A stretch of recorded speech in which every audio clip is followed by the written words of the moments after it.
Straight ലൈനിലേക്ക് വീണ്ടും സ്വാഗതം. സ്കാൻ ചെയ്തുകൊണ്ടിരിക്കുമ്പം ഞാൻ അറിയുന്നത് എൻ്റെ ഈ രക്തക്കുഴലിനകത്ത്, പ്രത്യേകിച്ച് ഈ തലച്ചോറിൽ പോകുന്ന രക്തക്കുഴലിൽ ഒരു ക്ലോട്ട് വന്ന് ഒരു ക്രിട്ടിക്കൽ ജംഗ്ഷൻ ഒന്ന് അടഞ്ഞിരിക്കുകയാണ്. ഇത് ഹൃദയത്തിൽ പോയിരുന്നെങ്കിൽ, ഹൃദയത്തിലേക്കാണ് പോയിരുന്നെങ്കിൽ എനിക്ക് ഇൻസ്റ്റൻറ്റ് ഡെത്താണ്. തലവേദനയില്ല, തലകറക്കമില്ല, ഒന്നുമില്ല. ഈ സംസാരിക്കാൻ എനിക്ക് തന്നെ തോന്നി സംതിങ് ഈസ് ഹാപ്പനിങ്. കാരണം എനിക്ക് പറയാൻ കഴിയുന്നില്ല, ശരിക്ക് ചുഴി എന്നുള്ള വാക്ക് പറയാൻ കഴിയുന്നില്ല. അവർ എന്നെ കണ്ടോണ്ട് ചോദിച്ചു പേരെന്താണെന്ന് ചോദിച്ചു. ഞാൻ പറഞ്ഞു ശങ്കർ എന്നാണ് പേര്. മകൻ്റെ പേര് അറിയാമോ എന്ന് ചോദിച്ചു. സിദ്ധാർത്ഥ് എന്നുള്ള വാക്ക് എനിക്ക് ഉച്ചരിക്കാൻ കഴിഞ്ഞില്ല. അപ്പോഴേക്കും എൻ്റെ ഭാര്യയുടെ ചെവിയിൽ പിന്നീടാണ് മനസ്സിലാക്കുന്നത് അദ്ദേഹത്തിന് സ്ട്രോക്ക് വന്നുകൊണ്ടിരിക്കുകയാണ്. ഇത്രയും പെട്ടെന്ന് ഇതിനുള്ള സൗകര്യമുള്ള ഒരു മെഡിക്കൽ ഫെസിലിറ്റിയിൽ എത്തിയേ തീരുള്ളൂ. നഴ്സിംഗ് സ്റ്റാഫ് എന്നോടൊരു അപ്പച്ച എന്നുള്ള ആ സ്നേഹപൂർവ്വം വിളി ഞാനിപ്പോഴും മറക്കില്ല. എനിക്ക് വൈദ്യ ചികിത്സ കൃത്യസമയത്ത് കിട്ടി എന്നുള്ളതാണ് അതിനകത്ത് ഏറ്റവും വലിയ കാര്യം. നമ്മൾ ഈ സംസാരിക്കുന്ന ഇതിനകത്ത് എപ്പോഴെങ്കിലും നാക്ക് കുഴയുന്നുണ്ട് എന്നുള്ളൊരു സൂചന കിട്ടുകയാണെങ്കിൽ വേറൊന്നും ആലോചിക്കരുത്. ഇതിൻ്റെ ഏറ്റവും അടുത്തുള്ള ഈ അതായത് ന്യൂറോളജി ഡിപ്പാർട്ട്മെൻറ്റ്, അതാണ് ഏറ്റവും പ്രധാനം. ന്യൂറോളജി ഡിപ്പാർട്ട്മെൻറ്റ്, ന്യൂറോ സർജറി ഡിപ്പാർട്ട്മെൻറ്റൊക്കെയുള്ള സൗകര്യങ്ങളുള്ള ഒരു ക്ലിനിക്കിലേക്ക് ആദ്യം നിങ്ങൾ എത്തേണ്ടത്. ലോകം മുഴുവൻ വേഗത്തെക്കുറിച്ച് സംസാരിക്കുകയാണ്. ഞാൻ വേഗം കുറച്ചേ തീരുള്ളൂ. എനിക്ക് നിലനിൽക്കണമെങ്കിൽ ഈ പത്മശ്രീയോ എനിക്ക് കിട്ടിയിട്ടുള്ള നിരവധി അവാർഡുകളോ ഒന്നുമല്ല. എനിക്ക് കിട്ടിയിട്ടുള്ള ബാക്കി പത്രം ഒരാളുടെ ജീവിതത്തിൽ പ്രതീക്ഷയായിട്ട് നിൽക്കണം എന്നായിരുന്നു എൻ്റെ ജീവിതത്തിൻ്റെ ആത്യന്തികമായ ലക്ഷ്യം. അതെനിക്ക് കുറേയെങ്കിലും ചെയ്യാൻ കഴിഞ്ഞല്ലോ. മരണം വഴിമാറിപ്പോയതാണ്. മരണമുണ്ട് അവിടെ.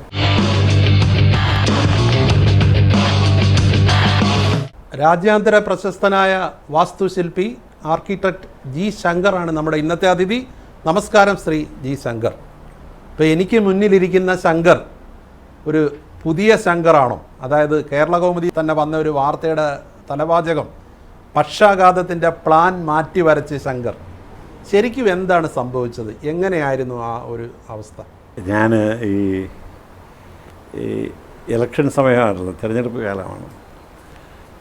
അതിന് തൊട്ട് ആ സമയത്താണ് ഞാൻ യാത്ര ചെയ്തുകൊണ്ട് ഞാൻ നിരന്തരമായിട്ട് പല കാര്യങ്ങൾ, അതിൽ വ്യക്തിപരമായിട്ടുള്ള കാര്യങ്ങളുണ്ട്, എൻ്റെ ഔദ്യോഗിക ആവശ്യങ്ങളുണ്ട്, എൻ്റെ അനൗദ്യോഗിക ആവശ്യങ്ങളൊക്കെ ആയിട്ട് കമ്പൈൻ ചെയ്തിട്ട് ഞാൻ ഈ പക്ഷാഘാതം വരുന്നതിന് തൊട്ട് മുമ്പുള്ള 2 ആഴ്ച കേരളത്തിൽ അങ്ങോളം ഇങ്ങോളം യാത്രയിലായിരുന്നു. തിരുവനന്തപുരത്ത് നിന്ന് തൃശ്ശൂരിൽ നിന്ന് പാലക്കാട് നിന്ന് കോയമ്പത്തൂർ, തിരിച്ച് പത്തനംതിട്ട, തിരുവനന്തപുരം, വീണ്ടും കോയമ്പത്തൂർ, അങ്ങനെ തിരിച്ച് വരുന്ന ഒരു 2 ആഴ്ച നിരന്തരം യാത്രയായിരുന്നു. ഈ യാത്ര എന്ന് പറയുന്നത് പലപ്പോഴും ക്ഷീണം ഉണ്ടാക്കുന്നതാണ്. നമ്മൾ ഭക്ഷണം ക്രമമായിട്ട് കഴിക്കാൻ കഴിയില്ല, മരുന്ന് ക്രമമായിട്ട് കഴിക്കാൻ, അങ്ങനെയൊക്കെയുള്ള പല അനിശ്ചിതത്തിൽ കൂടെ ആണ് ഞാൻ യാത്ര ചെയ്തുകൊണ്ടിരുന്നത്. അത് കഴിഞ്ഞ് എൻ്റെ യാത്രയുടെ അവസാന പാദത്തിൽ ഞാൻ കോയമ്പത്തൂരിൽ നിന്നും വരുന്നൊരു വഴിയുണ്ട്, അങ്കമാലി വഴി. മറ്റേ എറണാകുളം റൂട്ടിലേക്ക് കടക്കാൻ ഒക്കില്ല, കാരണം റോഡിൻ്റെ പണി നടന്നുകൊണ്ടിരിക്കുക, നമുക്കറിയാം. യാത്ര തടസ്സപ്പെടും എന്ന് പറഞ്ഞിട്ട് എനിക്ക് രാത്രിക്ക് മുമ്പ് തിരിച്ചെത്തണം. എൻ്റെ പിറ്റേ ദിവസത്തെ ജോലി എനിക്ക് ബാക്കിയുണ്ട്. രാത്രി എത്തണം എന്നുള്ള വ്യഗ്രതയിൽ ഞാനൊരു 12:30-1 മണിക്ക് കോയമ്പത്തൂരിൽ നിന്ന് വിടുന്നു. തിരിച്ച് പാലക്കാട് വഴി, തൃശ്ശൂർ വഴി, അങ്കമാലി വഴി ഞാൻ യാത്ര തിരിയുകയാണ്. 12:30-1 മണി എന്ന് പറഞ്ഞാൽ രാത്രിയിൽ വിടുന്നു? അല്ല, എനിക്ക് രാത്രി ഒരു 9-10 മണിയോടുകൂടിയെങ്കിലും തിരുവനന്തപുരത്ത് എത്തണം എന്ന് പറഞ്ഞിട്ടാണ് ഞാൻ 12:30 മണി കോയമ്പത്തൂരിൽ തിരിക്കുന്നത്. ഉച്ചയ്ക്ക് 12:30 മണിക്ക്. വെയിലാണ്, അറിയാവുന്നത്. എന്നിട്ട് അങ്കമാലിയിലെത്തി. അങ്കമാലിയിൽ നിന്ന് ഈ ഇടയ്ക്ക് ഭക്ഷണം കഴിച്ചു. പെരുമ്പാവൂർ മൂവാറ്റുപുഴ വഴി ഞാൻ മണിമല എന്നൊരു റൂട്ടിലേക്ക് തിരിയുന്നു. പിന്നെ ശബരിമലയുടെ റൂട്ടാണ്. റാന്നി, കോന്നി. അപ്പം മഴ പെയ്യുന്നുണ്ട്. കോന്നി നഗരത്തിൽ തുടങ്ങിയത് ഞാൻ കണ്ടു. രാത്രിയായി, ഒരു 7:45 മണിയായി. അപ്പം ലൈറ്റൊക്കെ അവിടെ ഒരു ഗ്രാമപ്രദേശത്തിലൂടെ ഞാൻ യാത്ര ചെയ്യണം. അവിടെ ഒരു ഇടുങ്ങിയ, അത്ര വലിയ വീതിയില്ലെങ്കിൽ നല്ല റോഡാണ്. യാത്ര ചെയ്തുകൊണ്ടിരിക്കുമ്പോഴത്തേക്ക് ഞാൻ യഥാർത്ഥത്തിൽ എനിക്ക് പരിചയമുള്ള ഒരാളുടെ ദുര്യോഗത്തെക്കുറിച്ച്, ജീവിതത്തിൻ്റെ ചില പ്രതിസന്ധികളെക്കുറിച്ച് ഞാൻ സംസാരിച്ചുകൊണ്ടിരിക്കുകയാണ് ഭാര്യയായിട്ട്. വൈഫ് എൻ്റെ തൊട്ടുപുറയിലിരിക്കുന്നു, എൻ്റെ ഡ്രൈവർ സൈഡിലിരിക്കുന്നു, ഞാൻ കാറിൻ്റെ മുൻവശ സീറ്റിലാണ്. ഞാനിപ്പം അദ്ദേഹത്തിൻ്റെ ജീവിതത്തിലുണ്ടാവുന്ന ഈ വരവേൽപ്പ് എന്നൊരു സിനിമ കണ്ടിട്ടില്ല, അതിന് തുല്യമായിട്ടുള്ള കടുത്ത ജീവിത അനുഭവങ്ങളിലൂടെ കടന്നുപോയി കൊണ്ടിരിക്കുന്ന ഒരാൾ ഈ തെറ്റിപ്പോയ അയാളുടെ പദ്ധതികളെപ്പറ്റി അയാൾ വീണ്ടും പ്രതിസന്ധികളിലേക്ക് മാറുന്നതിനിടയിൽ ഞാൻ സംസാരിച്ചുകൊണ്ട് ഇടയിൽ പറഞ്ഞു, ഇതൊരു ചുഴിയിലയാളായി അകപ്പെട്ടു പോയി എന്ന് പറഞ്ഞു. അപ്പം ചുഴിയിലകപ്പെട്ടു പോയി എന്ന് പറഞ്ഞപ്പോഴത്തേക്ക് എൻ്റെ ഭാര്യ പെട്ടെന്ന് എന്നെ വിളിച്ചു പറഞ്ഞു, വാക്കുകൾ എന്താണ് വ്യക്തമാവാത്തതെന്ന് ചോദിച്ചു. ചുഴിയിലകപ്പെട്ടു എന്ന് എനിക്ക് പറയാൻ കഴിയുന്നില്ല, അത് എനിക്ക് തന്നെ മനസ്സിലാവുന്നുണ്ട്. ചുഴി എന്നുള്ളൊരു വാക്ക് പറയാനൊക്കില്ല. കാരണം തമിഴ് ആൾക്കാരോട് ഴ എന്നുള്ള വാക്ക്, അപ്പം എനിക്ക് നാക്ക് പറയാനൊക്കുന്നില്ല. പക്ഷെ എനിക്ക് തലവേദനയില്ല, മറ്റൊരു സമ്മർദ്ദങ്ങളൊന്നുമില്ല, എനിക്ക് തോന്നാവുന്ന രീതിയിലുള്ള ഒരു തലകറക്കമോ ഒന്നുമില്ല, തലവേദനയില്ല, തലകറക്കമില്ല, ഒന്നുമില്ല. ഈ സംസാരിക്കാൻ എനിക്ക് തന്നെ തോന്നി സംതിങ് ഈസ് ഹാപ്പനിങ്. കാരണം എനിക്ക് പറയാൻ കഴിയുന്നില്ല, ശരിക്ക് ചുഴി എന്നുള്ള വാക്ക് പറയാൻ കഴിയുന്നില്ല. അപ്പം എനിക്കൊന്നും ഇല്ലാതെ തെളിയിക്കാനായിട്ട് എൻ്റെ വൈഫിനോട് he went in to a spiral, ചുഴിയാണല്ലോ സ്പൈറൽ, അതും പറയാൻ കഴിയുന്നില്ല. എൻ്റെ ഭാര്യ എന്ത് പറ്റി ശങ്കരൻ, എന്തോ പറ്റി? You are not able to talk, legibility ഒന്നുമില്ല, സംസാരത്തിന് സ്പഷ്ടതയില്ല. ഉടനെ എൻ്റെ ഫ്രണ്ടിൽ എൻ്റെ കൂടെ ഇരുന്ന ഡ്രൈവർ പറഞ്ഞു, സാറിന് എന്തോ പറ്റി, നമുക്ക് ഏതായാലും അടിയന്തരമായിട്ട് മെഡിക്കൽ സഹായത്തിലേക്ക് പോകണമെന്ന് പറഞ്ഞ് വണ്ടി തിരിച്ചു. ഈ തിരുവനന്തപുരത്തേക്ക് വന്നുകൊണ്ട് വണ്ടി അങ്ങ് തിരിച്ചപ്പം തൊട്ടടുത്ത് ചെറിയൊരു മുനിഞ്ഞ ഒരു കത്തുന്ന ഒരു പാനീസ് വിളക്കുമായിട്ടൊരു ചെറിയൊരു കടയുണ്ടായിരുന്നു. ആ കടയിൽ അയാൾ എൻ്റെ ഒരു ഇരിപ്പും എൻ്റെ ഭാര്യയുടെ വെപ്രാളമൊക്കെ കണ്ടുകൊണ്ട് അയാൾ ഇറങ്ങി വന്നു. ഞങ്ങൾ ചോദിച്ചു, ഏറ്റവും അടുത്ത മെഡിക്കൽ ഫെസിലിറ്റി എവിടെ ഉണ്ടെന്ന് ചോദിച്ചു. എവിടെയാണ് ഒരു വൈദ്യസഹായത്തിലാണ്? സാറേ ഇവിടെ ഒന്നും ഇല്ല, ഈ കോന്നി മെഡിക്കൽ കോളേജ് ഉണ്ട്, പക്ഷേ അത് സാറിന് ചെന്നെത്താൻ വലിയ പാടാണ്. പക്ഷേ അതിന് അടുത്തുള്ള ഒരു ചെറിയ ക്ലിനിക്കുണ്ട്, സാർ അവിടെ പോയി നോക്കണം, എന്താണെന്ന് അവർക്ക് അറിഞ്ഞൂടാ. ഈ പക്ഷാഘാതമാണെന്ന് ആവാൻ സാധ്യതയുണ്ടെന്നൊന്നും ആർക്കറിഞ്ഞൂടാ. ഞാൻ ഈ ആശുപത്രി കയറി ചെല്ലുന്ന ഒരു സ്ത്രീ, കന്യാസ്ത്രീ വേഷമിട്ട് ഒരു സ്ത്രീ ഇറങ്ങി വരും. അവരുടെ കയ്യിലൊരു സ്റ്റെതസ്കോപ്പുണ്ട്. അപ്പോൾ ഞാൻ സിസ്റ്ററായിരിക്കും വിചാരിച്ചു ആദ്യം. അപ്പോൾ അവർ എന്നെ കണ്ടോണ്ട് ചോദിച്ചു, പേരെന്താണെന്ന് ചോദിച്ചു. അപ്പോൾ ഞാൻ പറഞ്ഞു, ശങ്കർ എന്നാണ് പേര്. മകൻ്റെ പേര് അറിയാമോ എന്ന് ചോദിച്ചു. സിദ്ധാർത്ഥം എന്നുള്ള വാക്ക് എനിക്ക് ഉച്ചരിക്കാൻ കഴിഞ്ഞില്ല. അപ്പോഴേക്കും എൻ്റെ ഭാര്യയുടെ ചെവിയിൽ പിന്നീടാണ് മനസ്സിലാക്കുന്നത്, അദ്ദേഹത്തിന് സ്ട്രോക്ക് വന്നുകൊണ്ടിരിക്കുകയാണ്, ഇത്രയും പെട്ടെന്ന് ഇതിനുള്ള സൗകര്യമുള്ള ഒരു മെഡിക്കൽ ഫെസിലിറ്റിയിൽ എത്തിയേ തീരുള്ളൂ എന്നുള്ളത്. അത് 30 മിനിറ്റ് എത്തിയാൽ അത്രയും നല്ലതാണ്. കാരണം is already getting the stroke. അപ്പോഴത്തേക്ക് എൻ്റെ വാ കോടി തുടങ്ങിയിരുന്നു എന്ന് എൻ്റെ കൂടെ ഉണ്ടായിരുന്നവർ പറയുന്നു. വാ കോടി തുടങ്ങി. പിന്നെ അവർ ചോദിക്കുന്ന ചോദ്യങ്ങൾക്ക് എനിക്ക് സ്പഷ്ടത എനിക്ക് തന്നെ അറിയാം, എനിക്ക് സ്പഷ്ടമായിട്ട് സംസാരിക്കാൻ കഴിയുന്നില്ല. ഞാൻ ഈ ഉച്ചാരണ ശക്തിയിൽ, ഉച്ചാരണ ശുദ്ധിയിലും വിശ്വസിക്കുന്ന ഒരാളാണ്. അതെ, ഉച്ചാരണ ശുദ്ധി എനിക്ക് വളരെ പ്രധാനമാണ്. അപ്പം അതുകൊണ്ടാണ് നമ്മുടെ വാർത്താ വായനക്കാരുടെയൊക്കെ ഇതിനകത്ത് ഞാൻ ഭയങ്കര അസ്വസ്ഥരാകുന്നത്. അപ്പം അപ്പം പറയാൻ കഴിയുന്നില്ല. അപ്പം അവർ എൻ്റെ രക്തസമ്മർദ്ദം നോക്കിയപ്പോൾ 220 കഴിഞ്ഞിരുന്നു. പക്ഷേ എനിക്ക് അതിനകത്ത് വേറെ വിഷമം തോന്നിയിരുന്നില്ല. പക്ഷേ ഈ ഒരു അടിയന്തര ഇവർ എന്നെ ഈ പ്രഷർ നോക്കുമ്പോഴും അവർ അതിനിടയ്ക്ക് ഒരു ആംബുലൻസ് ഏർപ്പാട് ചെയ്യുകയാണ് ആ സ്ഥലത്ത്. അതൊരു ഗ്രാമപ്രദേശമാണ്. 2 മിനിറ്റിനുള്ളിൽ ഞാൻ പറഞ്ഞ വിശദീ 2 കോന്നി 2 മിനിറ്റിനുള്ളിൽ എനിക്കൊരു ഫുൾ ECG ഓക്സിജനൊക്കെ ചെക്ക് ചെയ്യാൻ തയ്യാറായിട്ടുള്ള അതിനുള്ള എല്ലാ സംവിധാനങ്ങളുമുള്ള ഒരു അത്യന്താധുനിക സൗകര്യങ്ങളുള്ള ഒരു ആംബുലൻസ് കിട്ടി. 2 മിനിറ്റ് ആംബുലൻസ് ഞാൻ കയറുന്നു. അതിനിടയ്ക്ക് ആംബുലൻസ് വിടുന്നു. മഴ പെയ്തുകൊണ്ടിരിക്കുക. അപ്പോൾ എൻ്റെ കാറ് പുറയിൽ വരുന്നു. ഇതിനിടയ്ക്ക് എൻ്റെ ഭാര്യ എൻ്റെ കൂടെ കയറി. എൻ്റെ കൂടെ എൻ്റെ കാറിലൊരു പെൺകുട്ടിയുണ്ട്, ബന്ധുവായിട്ട് പെൺകുട്ടി. ആ പെൺകുട്ടി ബന്ധുക്കളെ ആരെ വിളിച്ചു പറഞ്ഞു. അപ്പോൾ അതിൻ്റെ ഒരു ബന്ധുബലത്തിൻ്റെ ഇതിൽ സന്ദേശങ്ങൾ അങ്ങോട്ടേക്ക് കൊണ്ടുപോയി. അത്ഭുതകരമായ കാര്യം എന്ന് വെച്ചാൽ എൻ്റെ ഒരു ബന്ധു വീട്ടിൽ ഈ വാർത്ത എത്തിയ സമയത്ത് ഒരു ഡോക്ടർ ഒരു മരണം അന്വേഷിച്ച് വന്നിരുന്നു.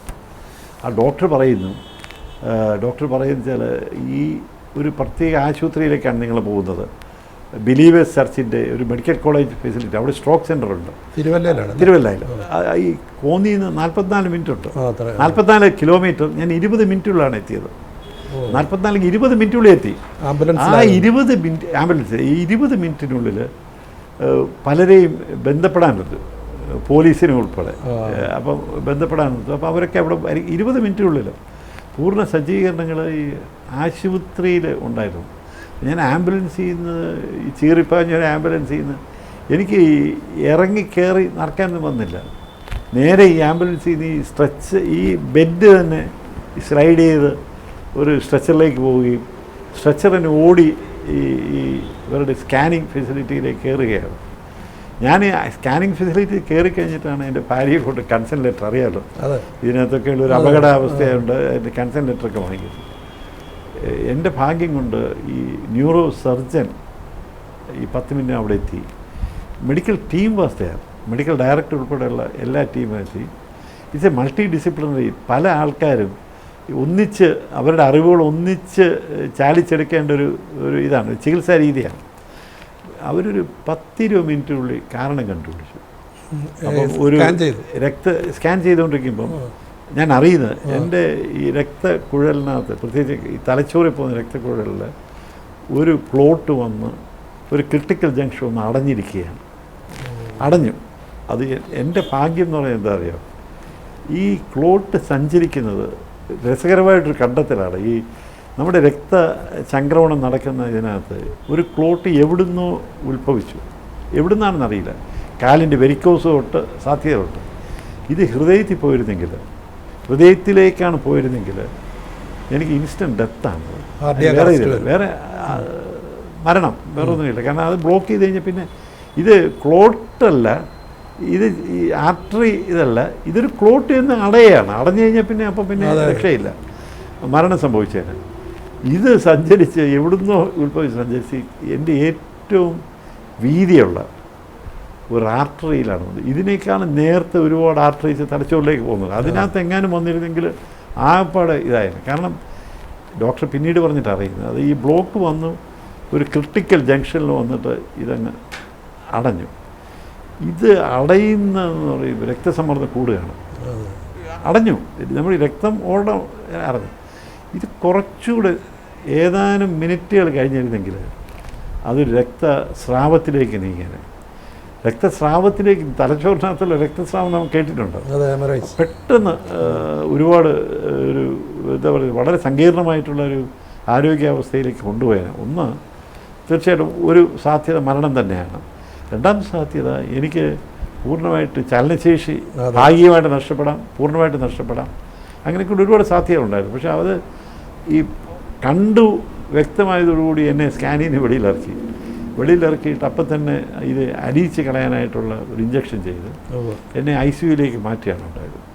ICUയിലേക്ക് മാറ്റുമ്പം അത്ഭുതകരമായൊരു കാര്യമുണ്ട്, അത് ഞാൻ പറയാം. ഒരു സിസ്റ്റർ നേഴ്സിംഗ് കെയർ, ഞാൻ പറയട്ടെ, ഒരു രോഗിയെ സംബന്ധിച്ചിടത്തോളം ഈ മെഡിക്കൽ കെയർ, അതിന് വേണ്ടിയുള്ള ഉപകരണങ്ങളുടെ ലഭ്യതയൊക്കെ വളരെ കാര്യമാണ്.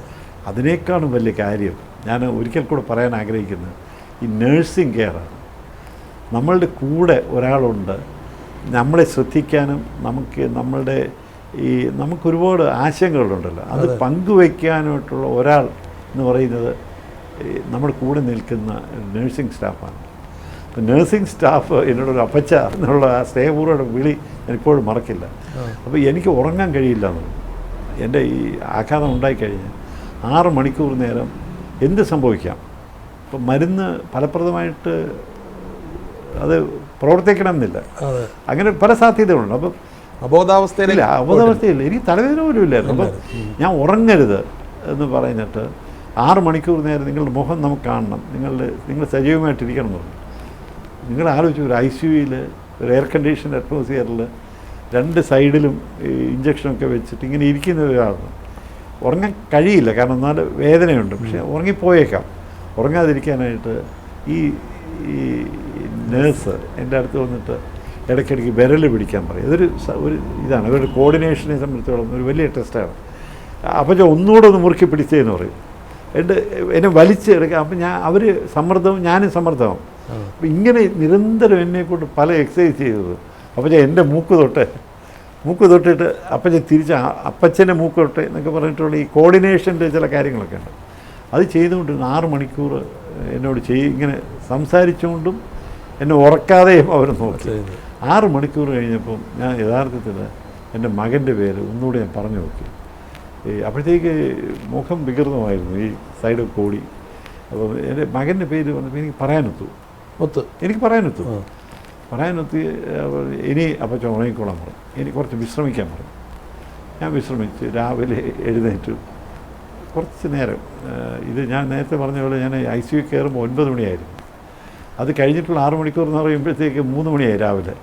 ഞാനൊന്ന് മയങ്ങി എഴുന്നേറ്റപ്പോഴത്തേക്ക് എൻ്റെ ഭാര്യയെ കയറ്റി വിട്ടിട്ട് ഇതേപോലെ എനിക്കൊന്ന് ഡോക്ടറെ ചോദിച്ചു പേരെന്താണെന്നൊക്കെയുള്ള ചില കോഡിനേഷൻ അല്ല വ്യക്തമായിട്ടും പറഞ്ഞപ്പോൾ ഭാര്യ എന്നോട് പറഞ്ഞു, ശങ്കർ ഇന്നലെ കണ്ട ആ ഒരു ഡിസ്റ്റോർഷൻ ഒന്നും ഇല്ലല്ലോ, ഇപ്പം വ്യക്തമായിട്ട് സംസാരിക്കാൻ കഴിയുന്നുണ്ടല്ലോ എന്ന് പറഞ്ഞു. അങ്ങനെയാണ് ഞാൻ പക്ഷാഘാതത്തിൻ്റെ ആദ്യത്തെ ഇതിൽ നിന്ന് ഞാൻ രക്ഷപ്പെട്ടത്. എനിക്ക് പക്ഷേ ഈ രക്ഷപ്പെടൽ എന്ന് പറയുന്നത് വ്യക്തിപരമായിട്ട് ഞാൻ ഒരു അത്ഭുതകരമായിട്ട് രക്ഷപ്പെട്ടു എന്ന് പറയുമ്പോൾ ആ ഒരു ഗോൾഡൻ അവർ എന്ന് പറയുന്ന ആ ടൈമിനുള്ളിൽ ഹോസ്പിറ്റലിൽ എത്താൻ അതെനിക്ക് വലിയ സന്തോഷമുണ്ട് ഒരു കാര്യത്തിൽ. അത് ഈ കേരളമുദിയിലാണ് അതിൻ്റെ ഒരു വാർത്ത വന്നത്. ഈ വാർത്തയുടെ ചൂട് പിടിച്ച് മറ്റു മാധ്യമങ്ങളും പലതിലും ഈ രോഗാവസ്ഥയെക്കുറിച്ചുള്ള വലിയ കുറച്ചുകൂടെ വിശദമായിട്ടുള്ള ചില കാര്യങ്ങൾ കൊടുത്തിരുന്നു. പക്ഷേ അതിനകത്ത് മലയാളി പഠിച്ച ഒരു വലിയൊരു കാര്യം, തീർച്ചയായിട്ടും എൻ്റെ ഒരു അനുഭവത്തിൽ കൂടെ പഠിച്ചൊരു കാര്യമാണ് ഇത്. കൃത്യമായിട്ട് എനിക്ക് വൈദ്യ ചികിത്സ കൃത്യസമയത്ത് കിട്ടി എന്നുള്ളതാണ് അതിനകത്ത് ഏറ്റവും വലിയതായിട്ടുള്ളത്. അതൊരു അത്ഭുതകരമായ ഒരുപാട് അത്ഭുതങ്ങളുടെ ഒരു സങ്കലനമാണ്. അതായത് ഞാൻ അടുത്തൊരു മെഡിക്കൽ ക്ലിനിക്ക് കാണുന്നു. അവിടുത്തെ ഡോക്ടർ എമർജൻസി മെഡിസിൻ പഠിച്ച ഒരു ഡോക്ടറാണ്. അവരെൻ്റെ കൃത്യമായിട്ട് ഒരു 1/2 സെക്കൻഡിനുള്ളിൽ അവരുടെ രോഗാവസ്ഥ മനസ്സിലാക്കുന്നു, അതിനുവേണ്ടിയുള്ള യാത്രാ സൗകര്യങ്ങൾ ഒരുക്കുന്നു. ഞാൻ 20 മിനിറ്റിനുള്ളിൽ 44 കിലോമീറ്റർ അപ്പുറത്തുള്ള ഒരു മെഡിക്കൽ കോളേജിലെത്തുന്നു. അവിടെ എത്തിയപ്പം മുഴുവൻ സൗകര്യങ്ങൾ അവിടെ സജ്ജീകരിച്ചിരിക്കുന്നു. ഇങ്ങനെ അത്ഭുതങ്ങളുടെ ഒരു നീണ്ട നിരയുടെ അവസാനമാണ് ഞാൻ രക്ഷപ്പെടുന്നത്. ഇത് തിരിച്ചറിയാൻ കഴിയില്ല, പലപ്പോഴും തിരിച്ചറിയുക. കാരണം തലവേദന, ഛർദിലൊക്കെ നമ്മൾ ഈ സംസാരിക്കുന്ന ഇതിനകത്ത് എപ്പോഴെങ്കിലും നാക്ക് കുഴയുന്നുണ്ട് എന്നുള്ളൊരു സൂചന കിട്ടുകയാണെങ്കിൽ വേറൊന്നും ആലോചിക്കരുത്. ഇതിൻ്റെ ഏറ്റവും അടുത്തുള്ള ഈ അതായത് ന്യൂറോളജി ഡിപ്പാർട്ട്മെൻറ്റ്, അതാണ് ഏറ്റവും പ്രധാനം. ന്യൂറോളജി ഡിപ്പാർട്ട്മെൻറ്റ്, ന്യൂറോ സർജറി ഡിപ്പാർട്ട്മെൻറ്റൊക്കെയുള്ള സൗകര്യങ്ങളുള്ള ഒരു ക്ലിനിക്കിലേക്ക് ആദ്യം നിങ്ങൾ എത്തേണ്ടതുണ്ട്. പ്രത്യേകിച്ച് ഞാൻ 2 കാര്യം പറയാം.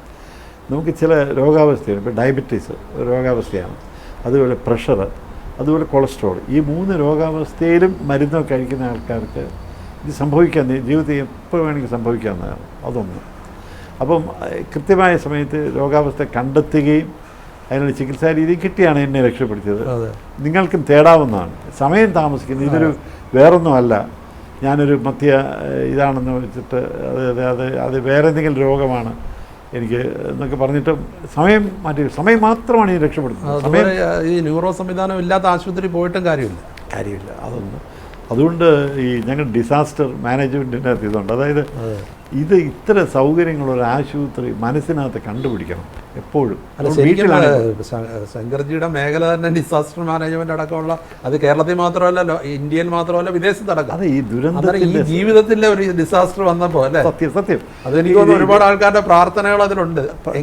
അതൊക്കെ ഉണ്ട്. ഡിസാസ്റ്റർ പ്രിപ്പയർഡ്നെസ് എന്ന് പറഞ്ഞാൽ ഞങ്ങളുടെ ഒരു കാര്യമുണ്ട്. നമുക്കറിയാമല്ലോ, നമുക്ക് ഡിസാസ്റ്റർ ഒരു ദുരന്തം വരാൻ സാധ്യതയുണ്ടെങ്കിൽ അതിനുള്ള ചില നമ്മൾ ആദ്യം ദുരന്ത മേഖലയിലുണ്ടാകുന്ന ഇലക്ട്രിസിറ്റി പോകും എന്നുള്ളതാണ് ആദ്യം ദുരന്ത മേഖലയിലുണ്ടാകുന്നത്. അപ്പോൾ ഇലക്ട്രിസിറ്റി പോയി കഴിഞ്ഞാൽ എപ്പോഴും പറയും ഈ തീപ്പെട്ടി എന്ന് പറയുന്ന സാധനം കാണാവുന്ന സ്ഥലത്ത്, അറിയാവുന്ന സ്ഥലത്ത് എപ്പോഴും തീപ്പെട്ടിയോ ടോർച്ചോ വെക്കണം എന്ന് പറയും.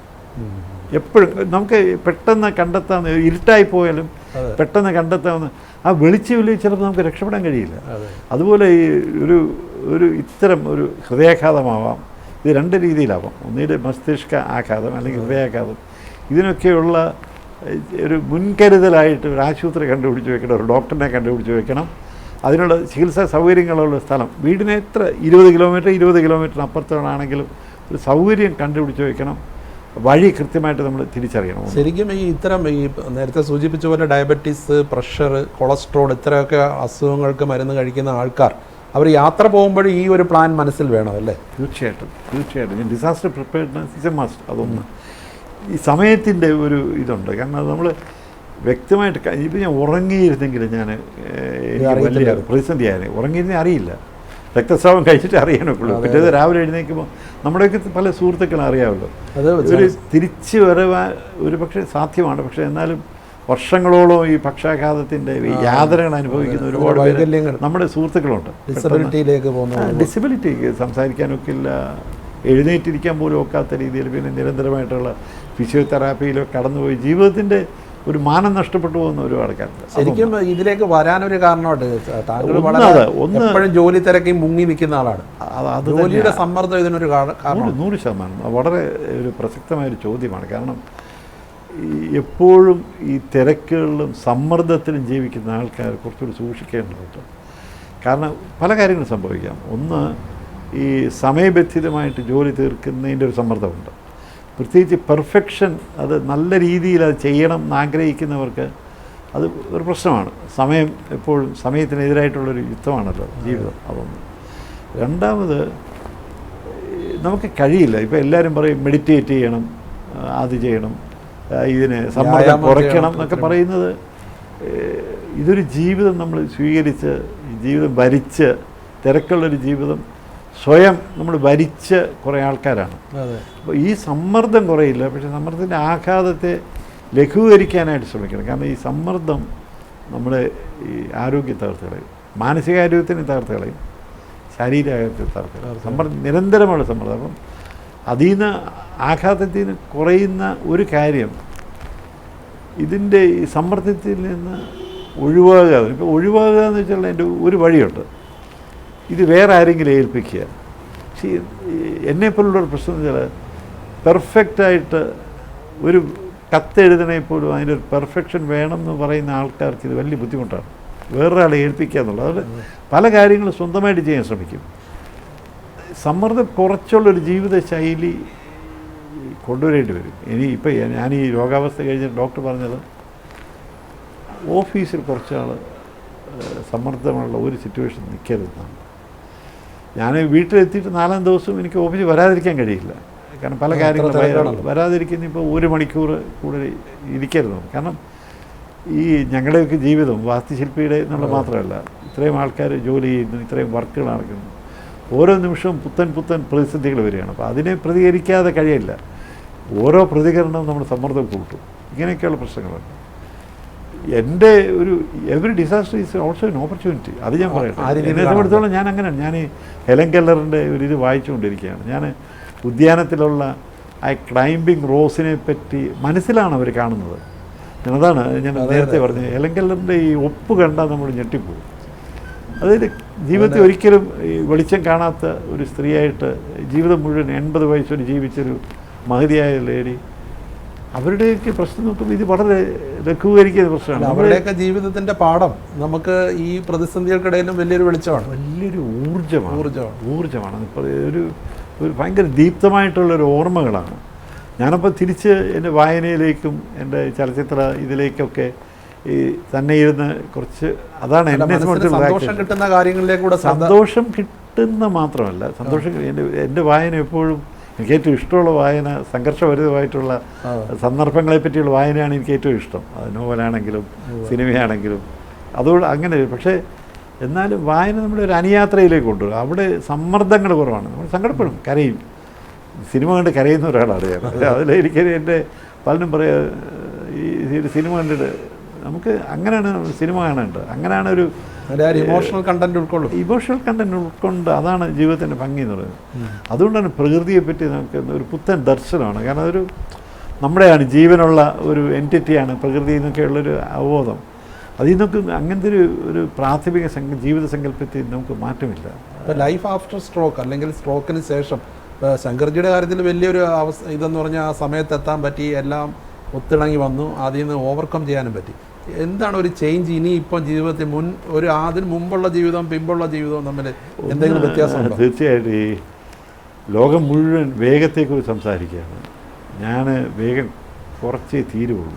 എനിക്ക് നിലനിൽക്കണമെങ്കിൽ, കുറച്ച് നാളുകൂടി ഞാൻ ജീവിക്കണമെങ്കിൽ എനിക്ക് കുറേ ദൗത്യങ്ങൾ ചെയ്തു തീർക്കാനുണ്ട്. പക്ഷെ അത് വേഗതയോടുകൂടി ചെയ്യുവാനായിട്ട് ഞാൻ മാറ്റി. എനിക്ക് കുറച്ച് സർഗാത്മകതയും ഇതൊക്കെ സർഗാത്മകതയും ക്രിയേറ്റിവിറ്റിയും രണ്ടും അതിൻ്റെ ഒരു ഇന്നോവേറ്റീവ് സ്പിരിറ്റിൽ, അതായത് ഒരു സർഗാത്മകത എന്ന് പറയുന്ന രണ്ട് വശങ്ങളുണ്ട്. ഈ നമുക്ക് ഒരു ഒറിജിനൽ ഒരു ആ തോട്ടിനപ്പുറത്തേക്ക് അതിൻ്റെ ഒരു എന്താ പറയുന്ന ഒരു വിശാലമായൊരു പരിസരമുണ്ട്. ആ പരിസരത്തിൽ കുറച്ച് നാളുകൂടി നിൽക്കണം എന്നുണ്ട് എനിക്ക്.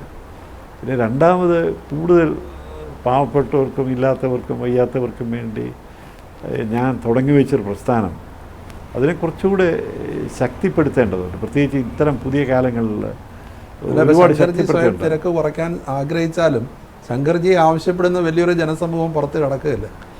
തീർച്ചയായിട്ടും ഈ ഞാൻ പറയട്ടെ, ദാരിദ്ര്യം എന്ന് പറയുന്നൊരു കാര്യം നമുക്ക് ലോകത്തിൽ നിലനിൽക്കുന്നിടത്തോളം കാലം ഞങ്ങളെപ്പോലുള്ളവർക്ക് ഉറക്കമില്ല എന്നുള്ളതാണ്. അപ്പോൾ അതിനുവേണ്ടിയുള്ള വഴികളാണ് ഈ വീടെന്ന് പറയുന്നത്. അതിൻ്റെ ഒരു ചെറിയൊരു റിയലൈസേഷനാണ്. അത് ദാരിദ്ര്യം വെച്ചിട്ട് ചിലവ് കുറയ്ക്കുക എന്ന് പറഞ്ഞാൽ അത്രയും ഒരു പണത്തിൻ്റെ ഭാരം കുറയുകയല്ലേ. അതൊരു സമരസപ്പെട്ടു പോകണം. നമ്മുടെ സാമൂഹിക യാഥാർത്ഥ്യമായിട്ട് സമരസപ്പെട്ടു പോവുകയും സ്വന്തം ജീവിതത്തെ നീതീകരിക്കുകയും ചെയ്യുന്ന പ്രവർത്തനത്തിൻ്റെ ഭാഗമാണ്. കൂടുതൽ നമ്മുടെ ലോകം ഈ വിഭാഗീയത എന്ന് പറയുന്നൊരു കാര്യമുണ്ടല്ലോ. പാവപ്പെട്ടവരും പണക്കാരും തമ്മിലുള്ള അന്തരം കൂടിക്കൊണ്ടിരിക്കുന്ന ഒരു കാലത്ത് ഞാൻ ഒരു സമാധാനപൂർണ്ണമായ ജീവിതം എനിക്കില്ല എന്നെനിക്കറിയാം, എനിക്കിട്ടില്ല എന്നറിയാം. പക്ഷെ എന്നാലും വേഗം കുറച്ചുകൂടെ ശരീരത്തെ, പ്രത്യേകിച്ച് ആഹാര രീതിയും ഇത് ബാക്കിയുള്ള ജീവിത ശൈലിയും.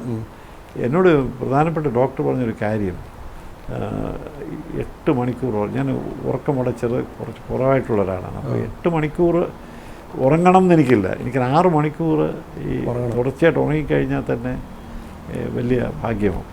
അപ്പോൾ അതിലേക്ക് വേണ്ടുന്ന ഒരു ബേസിക് എക്സസൈസ് ഉറങ്ങണം എനിക്ക് രാത്രിയിൽ.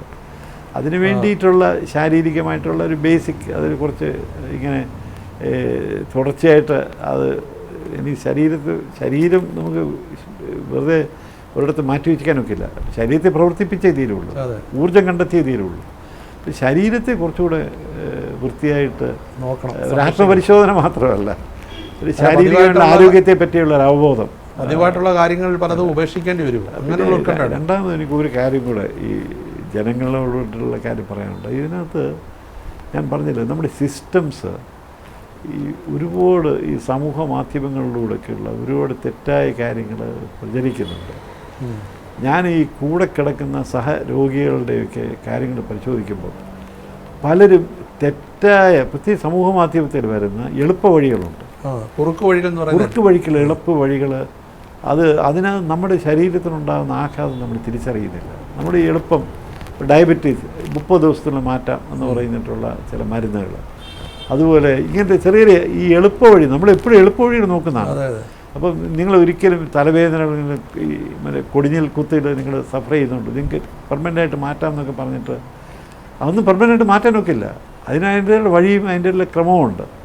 അപ്പോൾ അങ്ങനെ എളുപ്പ വഴികളിൽ കയറി പോകരുത്, അത് കൂടുതൽ ദോഷം ചെയ്യും, അത് വലിയ ദൂരഭയമാകുന്നുണ്ട്. പിന്നെ ഞാൻ പറഞ്ഞ പോലെ നല്ല നേഴ്സിംഗ് കെയറുള്ള, ഒരിക്കൽ കൂടെ നേഴ്സിംഗ് കെയറുള്ള, നല്ല മെഡിക്കൽ കെയറുള്ള അതിനുള്ള സൗകര്യങ്ങൾ മാത്രമല്ല, നമ്മളോട് കുറച്ച് കനിവും കരുതലും ജാഗ്രതയുമുള്ള ഒരു കൂട്ടായ്മയുണ്ടെങ്കിൽ അതുകൊണ്ട് മാത്രമാണ് ഞാൻ രക്ഷപ്പെടുത്തി. ഞാൻ പറയട്ടെ, ഞാൻ കേട്ടിട്ടില്ലാത്തൊരാശുപത്രിയായിരുന്നു വിദ്യാഭ്യാസ ചർച്ച. ഞാൻ തിരുവല്ലക്കാരനാണെങ്കിലും എൻ്റെ ജീവിതത്തിൽ ഒരിക്കൽ പോലും അവിടെ കടന്നു പോകാനായിട്ടുള്ള സന്ദർഭം ഉണ്ടായിട്ടില്ല. പക്ഷേ അത് റിയലി അമേസ്ഡ്. ഞാൻ ആ വാക്കിന് ഞാൻ ഒട്ടും അതിനെ ലഘൂകരിക്കാൻ ആഗ്രഹിക്കുന്നില്ല. അവരുടെ എല്ലാ കാര്യങ്ങളിലും, മെഡിക്കൽ കെയറിനെ സംബന്ധിച്ചിടത്തോളം, നഴ്സിംഗ് കെയറിനെ സംബന്ധിച്ചിടത്തോളം, ഇൻഫ്രാസ്ട്രക്ചർ കെയറിനെ സംബന്ധിച്ചിടത്തോളം, അത് മാത്രമല്ല ഒരു മൾട്ടി ഡയമെൻഷണൽ ഒരു ടീമാണ്. അവരുടെ ഒത്തൊരുമയും അറിവിൻ്റെ ഒരു കൂട്ടായ്മയും ഒക്കെ തീർച്ചയായിട്ടും ഈ രോഗാവസ്ഥയിൽ. പക്ഷേ ഈ രോഗം അവസാനിച്ചിട്ടില്ല, അതുകൂടെ ഞാൻ പറയട്ടെ. ഞാൻ തീരുന്നതിന് മുമ്പ് ഈ രോഗം ഏത് നിമിഷവും തിരിച്ചു വരാം. കൂടുതൽ രക്തസമ്മർദ്ദവും ഇതിലേക്കൊക്കെ നീങ്ങാവുന്ന, ഇതൊരു വൺ ടൈം ആയിട്ട് വരുന്നതല്ല. ഒരു പക്ഷേ രണ്ടാമത് വരാമെന്നുള്ള, പണ്ട് MT വാസുദേവൻ നായർ പറഞ്ഞിട്ടില്ല, അതായത് അവനെവിടെയോ ഒളിച്ചിരിപ്പുണ്ട്, കരിയിലേക്കിടയിൽ അവനെവിടെയോ ഒളിച്ചിരിപ്പുണ്ടെന്നുള്ളൊരു ബോധമുണ്ട്. ആ ക്ഷണികത ജീവിതത്തിനെ മറ്റൊരു തലത്തിലേക്ക് കൊണ്ടുപോകും. ജീവിതത്തിന് ക്ഷണികത, ഇത് എത്രയും നമ്മൾ ഈ മാഞ്ഞു പോകാമെന്നുള്ളൊരു തിരിച്ചറിവുണ്ട്. അത് കുറച്ചുകൂടി എന്നെപ്പോലുള്ളവർക്ക് കൂടുതൽ സമ്മർദ്ദമാണ്. കാരണം വെച്ചാൽ ചെയ്തു തീർക്കാൻ 1000 സ്വപ്നങ്ങൾ ഇപ്പോഴും ബാക്കി നിർത്തുന്ന എന്നെ സംബന്ധിച്ച് കൂടുതൽ സമ്മർദ്ദമാണ്. ഇനി അതിന് ചെയ്തു തീർക്കാനുള്ള ആയുസ്സുണ്ടോ എന്നുള്ള ഒരു വ്യഗ്രത ഒക്കെ ഉണ്ട്. മരണം മുന്നിൽ വന്ന് വഴിമാറിപ്പോയി എന്നുള്ളത് ബോധ്യമുണ്ടല്ലേ? 100%. അതിനെപ്പറ്റി ഈ മരണം ഒരു കാലത്ത് എനിക്ക് ഒബ്സഷനായിരുന്ന ഒരു കുഞ്ഞുകാലത്ത് തന്നെ ഒരു ഒബ്സഷനാണ്, എൻ്റെ വലിയൊരു വികാരമായിരുന്നു മരണം. മരണാനന്തര ജീവിതമൊക്കെ എന്നെ ഒരുപാട് യാത്രകളിലേക്ക് നയിച്ചിട്ടുണ്ട്. മരണം വഴിമാറിപ്പോയതാണ്, മരണമുണ്ട് അവിടെ. അപ്പം നമുക്ക് ചെയ്തു തീർക്കേണ്ട ചില ദൗത്യങ്ങളുണ്ട്, ചില നീതിയുടെയും സത്യത്തിൻ്റെയും ചില ദൗത്യങ്ങൾ നമ്മൾ ചെയ്തു തീർക്കാനുണ്ട്. ഞാൻ എപ്പോഴും പറയും, വേലിക്കപ്പുറം ഒരുപാട് പേര് കാത്തിരിപ്പുണ്ട്. വേലിക്കപ്പുറം ഒരുപാട് പേര് കാത്തിരിപ്പുണ്ട്. അതിൽ പാവപ്പെട്ടവരുണ്ട്, വയ്യാത്തവരുണ്ട്, ഇല്ലാത്തവരുണ്ട്, വർത്തകരുണ്ട്, നർത്തകരുണ്ട്, ഏകാഗികളുണ്ട്. അവർക്ക് എൻ്റെ ഒരു വാസ്തുശില്പ സൃഷ്ടികളിലൂടെ അവരുടെ കൈ പിടിക്കാമെങ്കിൽ, ഞാൻ ഇത് കഴിഞ്ഞിട്ട് അത്ഭുതകരമായിട്ടുള്ള ചില സംഭവങ്ങളുണ്ടായി, അത് ഞാൻ പറയാം, അത് പറയാതിരിക്കാൻ പറ്റില്ല. എനിക്ക് വേണ്ടി ഞാൻ മറന്നുപോയൊരു സ്ത്രീ ഒരു 15 വർഷം മുമ്പ് അവരെന്നെ ഓർമ്മപ്പെടുത്തുകയാണ്. സാറിൻ്റെ വാർത്ത വായിച്ചു, എനിക്ക് സാറിൻ്റെ കൂടെ നിൽക്കണം, സാറിൻ്റെ കൂടെ ഞാൻ പ്രാർത്ഥിക്കുന്നുണ്ട് എന്നുള്ളൊരു പേര് പറഞ്ഞു. എനിക്ക് മനസ്സിലായില്ല. ഞാൻ എൻ്റെ ജീവിതത്തിൽ അങ്ങനെ ഒരു ഇൻ്റർഫേസ് ഞാൻ കണ്ടിട്ടില്ല. അവരെന്നോട് പറഞ്ഞു, സാറിന് 16 വർഷം മുമ്പ് ഞാൻ സാറിനെ വിളിച്ചു, ഒരു വർഷം സാർ വന്നില്ല, പക്ഷേ ഓർക്കാപ്പുറത്ത് ഒരു ദിവസം രാവിലെ എറണാകുളത്തുള്ള എൻ്റെ വീട്ടിൽ സാർ വന്നിരുന്നു, ഓർമ്മയുണ്ടെന്ന് ചോദിച്ചു. ഞാൻ ടീച്ചറാണ്, ഓർമ്മയുണ്ട്, ഞാൻ പ്രൊഫസറായിരുന്നു, ഓർമ്മയുണ്ടോയെന്ന് ചോദിച്ചു. ഞാൻ പറഞ്ഞു എനിക്ക് ഓർമ്മയില്ല. സാറിൻ്റെ രാവിലെ വീട്ടിൽ വന്നിട്ട് എനിക്കൊരാവശ്യമേ ഉണ്ടായിരുന്നുള്ളൂ. സാറിനെ പോലൊരാൾ, സാറിൻ്റെ വായനയിൽ കൂടെ മാത്രമാണ്, വാക്കുകളിലൂടെ സാറിനെ കണ്ടിട്ടുള്ളത്. സാറിന് സ്നേഹമുള്ളൊരു വ്യക്തിയാണെന്ന് തോന്നി. എൻ്റെ മകനോട് സംസാരിക്കണമെന്ന് മാത്രമായിരുന്നു എൻ്റെ ആവശ്യം. എൻ്റെ മകൻ ഉന്നതമായിട്ടുള്ള വിദ്യാഭ്യാസം കഴിഞ്ഞിട്ട് വീട്ടിലിരിക്കുകയാണ്, അവൻ പുസ്തകങ്ങളുടെ ലോകത്തിലാണ്, അവൻ വെളിയിൽ ജോലി ചെയ്യാൻ പോകുന്നില്ല, വെളിയിൽ ലോകവുമായിട്ട് ബന്ധപ്പെടാൻ ശ്രമിക്കുന്നു. സാറിന് സംസാരിക്കാൻ ശ്രമിക്കുമെങ്കിൽ സാറിന് അവനെ ആ ഒരു അറയിൽ നിന്ന് വെളിയിൽ കൊണ്ടുവരാൻ പോകുന്നുള്ളൂ. എനിക്ക് തോന്നി, ഞങ്ങൾ അച്ഛനമ്മയും ഒരുപക്ഷെ താങ്കൾക്ക് കഴിയും പോകും, അതുകൊണ്ട് ആണ് എന്നെ വിളിച്ചതെന്ന് പറഞ്ഞു. യഥാർത്ഥത്തിൽ അപ്പോഴാണ് എന്നെ ഓർത്തെടുക്കുന്നത്. ഒരു ദിവസം അതിരാവിലെ 6 മണിക്ക് എറണാകുളത്തിൻ്റെ ഒരു പ്രാന്തപ്രദേശത്ത് ഞാൻ ഒരു വീട്ടിൽ കയറി ചെല്ലുകയാണ്. അതിസുന്ദരരായിട്ടുള്ള മിടുക്കനായിട്ട് ഒരു ചെറുപ്പക്കാരൻ അവിടെ ഇരിക്കുകയാണ്. ഒരു കൊച്ചു മുറിക്കകത്ത് പുസ്തകങ്ങളുടെ തടവറയിൽ, ഒരു കമ്പ്യൂട്ടറിൻ്റെ പുസ്തകം തടവറയിൽ, എനിക്കൊന്ന് IIT ഒക്കെ പാസ്സായ ഒരു പയ്യനാണ്. അവൻ പറയുന്നത് വെച്ചാൽ, ഞാൻ അവരോട് സംസാരിച്ച് നോക്കി, മോനെ കുറച്ച് കഴിയുമ്പോൾ അച്ഛനമ്മമാരെ കാണില്ല, ഈ തണലുകൾ കാണില്ല, നീ വെയിലത്ത് ഇറങ്ങേണ്ടി വരും, ഒരു ജോലി വേണ്ടേ, ഒരു വരുമാന മാർഗം വേണ്ടേ, നീ എന്തെങ്കിലും ജോലി ചെയ്യാൻ നിങ്ങൾ ഇത്രയും ഉന്നതമാണ്. അന്ന് അവനോട് ഞാൻ സംസാരിച്ചിട്ട് എനിക്ക് കൺവിൻസ് ചെയ്യാനൊത്തില്ല, അവനെ ബോധ്യപ്പെടുത്താൻ കഴിയില്ല, കാരണം അവൻ്റെ ഇതിനകത്ത്. പക്ഷെ 1.5 മണിക്കൂർ സംസാരിച്ചു. ഞാൻ ഇറങ്ങിയപ്പം ആ അമ്മ എൻ്റെ കൈകൂപ്പി പറഞ്ഞു, സാറ് സംസാരിച്ചല്ലോ, എൻ്റെ മകനോട് സംസാരിച്ചല്ലോ, അത് മാത്രം ഉണ്ടായിരുന്നില്ല സാറിനെ വിളിക്കാൻ കാരണം എന്ന്. ഇനി നമ്മൾ കാണുമോ എന്ന് അറിയില്ല, പിരിഞ്ഞ ഒരു സ്ത്രീയാണ്. അവരുടെ നമ്പർ 16 വർഷത്തിന് ശേഷം ഓർത്തെടുത്തു എന്നുള്ളത്, എൻ്റെ ഒരു കഷ്ടാവസ്ഥയിൽ അവരെനിക്ക് വേണ്ടി പ്രാർത്ഥിച്ചു എന്നുള്ളത്, തീർച്ചയായിട്ടും ഞാൻ അതൊക്കെ ആലോചിക്കുമ്പോഴാണ് ജീവിതം ഇനി മുൻപോട്ട് പോകണം.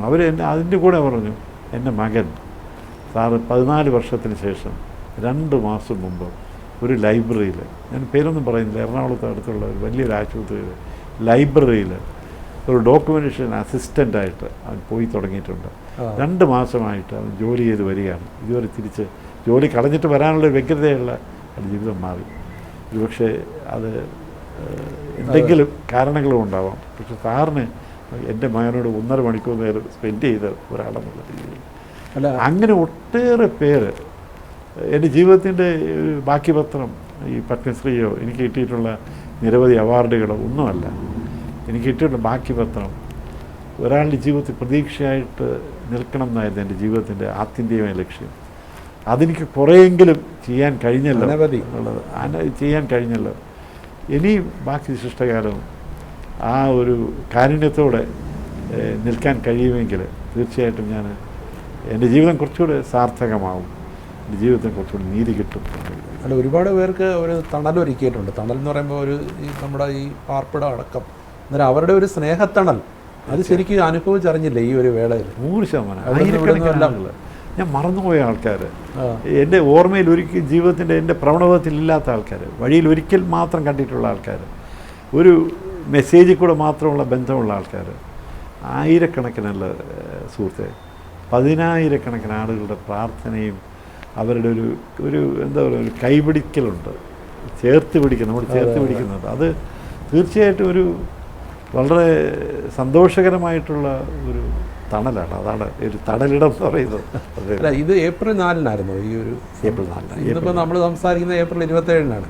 ആകെ 23 ദിവസത്തിനുള്ളിൽ തന്നെ ഇതുപോലെ ഒരു അഭിമുഖത്തിന് മുന്നിൽ വന്നിരിക്കാൻ കഴിഞ്ഞു എന്നുള്ളത് തന്നെ എനിക്ക് തോന്നുന്നു ശങ്കർജി ചെയ്തിട്ടുള്ള ഒരുപാട് പുണ്യങ്ങളുടെ ഒരു അനുഗ്രഹം കൂടാണ്.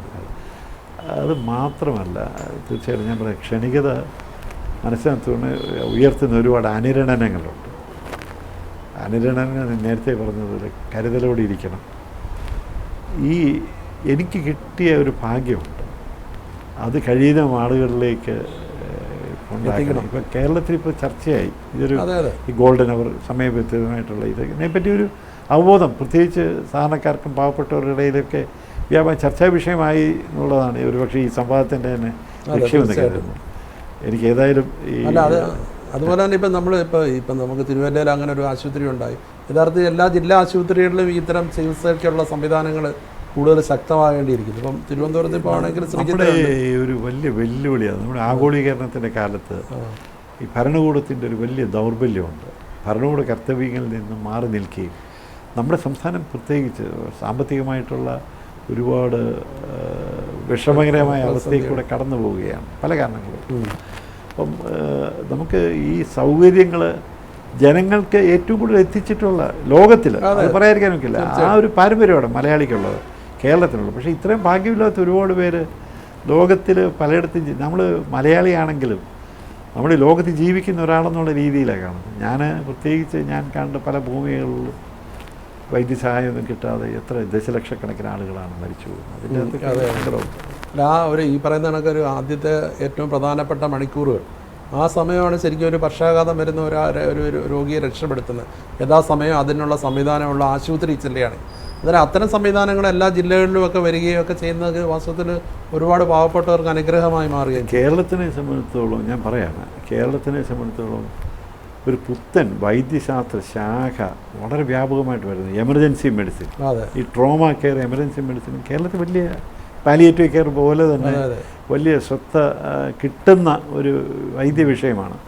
അത് കുറച്ചുകൂടി ബലപ്പെടുത്തേണ്ടിയിരിക്കുന്നു. എമർജൻസി മെഡിസിനെ സംബന്ധിച്ചിടത്തോളം അടിയന്തര വൈദ്യസഹായം, അതിനെ സംബന്ധിച്ചുള്ള കൂടുതൽ പഠനങ്ങൾ, കൂടുതൽ ഗവേഷണങ്ങൾ, കൂടുതൽ സൗകര്യങ്ങൾ ഏറ്റവും പ്രാഥമിക തലത്തിൽ തന്നെ വരേണ്ടതാണ്. എനിക്ക് പ്രൈമറി ഹെൽത്ത് സെൻ്ററിൽ തന്നെ ബേസിക്കായിട്ടുള്ള സൗകര്യങ്ങൾ, ഇത്തരം മാനേജ്മെൻറ്റ്, ഒരു അടിയന്തരമായിട്ടുള്ള ഒരവസ്ഥ വരികയാണെങ്കിൽ അതിനെ എങ്ങനെ പ്രതിസന്ധിയിൽ കൂടെ അതിനെ അതിജീവിക്കുന്ന രീതിയിലുള്ള വൈദ്യസഹായം കിട്ടുന്ന രീതിയിലുള്ള സംവിധാനം തീർച്ചയായിട്ടും പറയാം. ഇപ്പോൾ തിരിഞ്ഞു നോക്കുമ്പോൾ കാറിലിരുന്ന് സ്വരത്തിൽ വന്ന വ്യതിയാനം തിരിച്ചറിഞ്ഞ ഭാര്യ, അതുപോലെ ഒരു കന്യാസ്ത്രീ, സ്റ്റെതസ്കോപ്പുമായി വന്ന കന്യാസ്ത്രീ, അവർ പെട്ടെന്ന് രോഗം തിരിച്ചറിഞ്ഞതും ആശുപത്രിയിലെത്തിയപ്പോൾ അവിടെയുള്ള എല്ലാ സംവിധാനങ്ങളും, അവിടെ ഈ 6 മണിക്കൂറോളം കെയർ തന്ന സിസ്റ്റർ, എന്ത് തോന്നി? അതിനെനിക്ക് മറുവാക്കുകളിൽ ഈ സ്നേഹത്തിന്, എനിക്ക് കിട്ടിയ സ്നേഹത്തിന്, ഞാൻ സ്നേഹമായിട്ടത് കാണുന്നത്. എൻ്റെ ഈ രോഗം തിരിച്ചറിഞ്ഞതും എൻ്റെ കൂടെ എൻ്റെ ചേർത്ത് പിടിച്ചതുമൊക്കെ എന്നോട് ഒരു വ്യക്തിയെന്നുള്ളതല്ല, ഒരാൾ ആവശ്യമുള്ള ആളിനെ ചേർത്ത് പിടിക്കലാണ്. ആ കരുതലിനും ജാഗ്രതയ്ക്കും സ്നേഹത്തിനും എനിക്ക് മറുവാക്കുകളില്ല. അതെൻ്റെ ജീവിതത്തെ കുറച്ചുകൂടെ കർമ്മനിരതനാക്കാനായിട്ട്, കുറച്ചുകൂടെ ഉത്തരവാദിത്തോടെ കാര്യങ്ങൾ നടക്കാനായിട്ടുള്ള ഊർജ്ജമായിട്ട് മാറ്റണേ എന്ന് മാത്രമാണ് എൻ്റെ. എഴുത്തിലേക്കും കൂടുതൽ സജീവമാകും. എഴുത്തിലേക്കുള്ള അത് ചില അത്ഭുത വഴികളാണ്. ഞാനെപ്പോഴും വിചാരിക്കും ഓരോ ദുരന്തവും ചില അവസരങ്ങൾ സൃഷ്ടിക്കും. ഞാൻ ഇതുവരെ മാറ്റിവെച്ചിട്ട് ചില കാര്യങ്ങൾ ചെയ്തു തീർക്കാൻ എനിക്ക് സമയമില്ല എന്നുള്ളൊരു തിരിച്ചറിവുണ്ട്. അതുകൊണ്ട് ഞാൻ, കാരണം അങ്ങനല്ല, ഒരു 10-20 വർഷം മുമ്പ് ഞാൻ മനസ്സിനകത്ത് കരുതിയിരുന്ന ചില കാര്യങ്ങൾ ഞാൻ 20 വർഷമായിട്ട് ചെയ്ത് തീർത്തിട്ടില്ല എന്നുള്ളതാണ്. എനിക്ക് 2-3 അതിന് നിശ്ചിതമായ പദ്ധതികളുണ്ട്. അത് ഞാൻ ആ വഴികളിലേക്ക് നീങ്ങുകയാണ്. എനിക്ക് വായിക്കേണ്ട പുസ്തകങ്ങളുണ്ട്, കാണേണ്ട കുറേ ചലച്ചിത്രങ്ങളുണ്ട്, ബാക്കി എഴുതേണ്ട പുസ്തകങ്ങളുണ്ട്, എഴുതേണ്ട ചില പുസ്തകങ്ങളുണ്ട്. അങ്ങനെ ചെയ്തു തീരേണ്ട, വെക്കേണ്ട കുറേ വീടുകളൂടെ ഉണ്ട്. സ്ഥാപനത്തെ ഒന്നുകൂടി ശക്തിപ്പെടുത്തേണ്ടതുണ്ട്. അതാണ്. ഇപ്പോൾ ശങ്കർജിയെ ഇനിയും ഈ നാടെന്ന് പറയുമ്പോൾ ഞാൻ പറയുന്നത് കേരളം മാത്രമല്ല, ഇന്ത്യക്കും പുറത്തുള്ള രാജ്യത്തിനോടൊക്കെ ആവശ്യമുണ്ട്. അന്നേരം ആ ഒരു കരുതൽ സമൂഹത്തിൻ്റെ മാത്രമല്ല പ്രകൃതിയുടെ കരുതലാണ് ശങ്കർജിയെ വീണ്ടും ഒരു പുതിയ ജന്മത്തിലേക്ക് കൊണ്ടുവന്നിട്ടുള്ളത്. ഈ സ്നേഹത്തണൽ തുടരട്ടെ. എല്ലാ ആശംസകളും.